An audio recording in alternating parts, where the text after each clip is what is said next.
3, hein, j'avais plus de stockage, désolé. Donc, pourquoi... Donc, il disait, j'en étais à pourquoi avoir peur, comment ça se fait que vous n'ayez pas la foi. Alors, il faut avoir foi, et malgré que vous avez l'impression qu'il n'est pas là, il agit dans votre vie. Donc, comme je vous le disais, par exemple, le truc avec le garçon, là, vraiment, parfois, vous allez penser que certaines choses qu'il vous dit, elles sont... Vous allez voir le plan. Donc, j'avais vu une vidéo d'une fille. Donc, je vais vous montrer la vidéo. Donc, en gros, c'est vraiment un truc trop stylé. Je vais vous le montrer juste maintenant. J'ai besoin de décaler ça. Hop, regardez, je vais vous montrer. Donc, ça. Donc, attendez pour l'instant, voilà.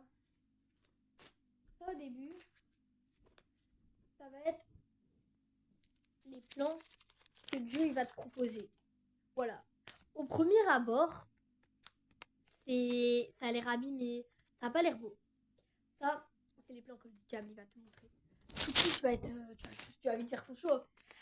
Mais après, tu vas vite comprendre que la feuille belle, il y a beaucoup de voleurs autour. Ils veulent la belle feuille. Ils vont te la prendre en tirant. Elle va s'arracher. Et elle n'est pas résistante en plus. Parce qu'une fois que tu l'as utilisée, tu ne peux plus l'utiliser. Alors que celle-là, elle a beau être abîmée. Et même pliée. Tu peux la réutiliser autant que tu veux. Parce que elle a abîmé. Et personne ne va vouloir te la voler. Et donc, c'est pas important en fait. Et que donc tu vas te dire, je peux écrire là, c'est pas grave, je vais pas cacher une feuille pour rien. Tu peux barrer et écrire là. Et donc c'est là que tu vas comprendre que tu peux être toi-même avec cette feuille. Cette feuille représente les projets que tu as pour ta vie. Comprends-tu? Donc fais toujours très attention parce que à la fin de ton parcours en fait en quelque sorte, ça va être les plans du diable et ça va être ceux de Dieu. Forcément, c'est plus les mêmes. Donc voilà, c'était juste un petit truc que j'avais vu sur internet une fois d'une fille. Donc cette fille, je sais plus c'est quoi, mais en tout cas j'essaierai. En tout cas c'est sur TikTok. C'est même une fille qui, elle a déjà fait une vidéo où elle a, même il y a une fille qui lui a dit pourquoi est-ce que la fille elle lui avait dit oui c'est moi ou Dieu et elle a ouvert la porte et elle avait fait voilà. Je sais pas si vous avez la rêve de cette fille mais bref. On continue. À côté de ce verset, étant donné que j'ai une Bible comme ça, avec un petit truc, il y a une prière qui va peut-être vous aider à comprendre. On va la lire. Seigneur, je suis perdu, envahi de doutes. Mon ami est malade. Je crie vers toi, rien ne change. J'ai l'impression que tu dors.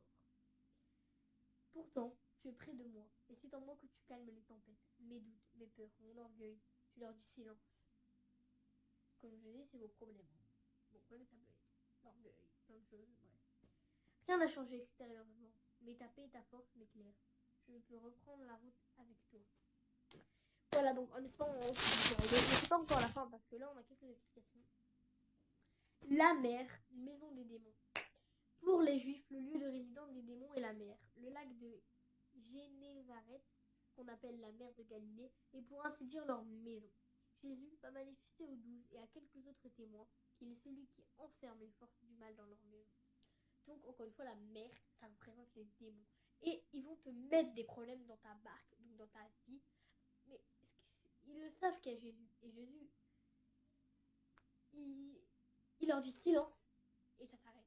Et toi, t'es heureuse, même si parfois il y a des hauts et des bas, et que parfois t'as l'impression que la barque elle est remplie et que c'est impossible d'enlever, rien n'est impossible à Dieu. Et en un claquement de doigts, en une parole, tout ça, toute l'eau, elle s'en va. Tous les problèmes s'en vont. Donc voilà. En espérant que ça vous aura aidé. Et personnellement, je trouve que avoir découvert ça en lisant ma Bible, c'est hyper intéressant de découvrir qu'en fait, rien qu'en lisant la Bible, on peut découvrir des choses qui nous aident vraiment. Et ça, c'est intéressant. J'ai bien aimé cette lecture. J'espère que ça vous aura aidé.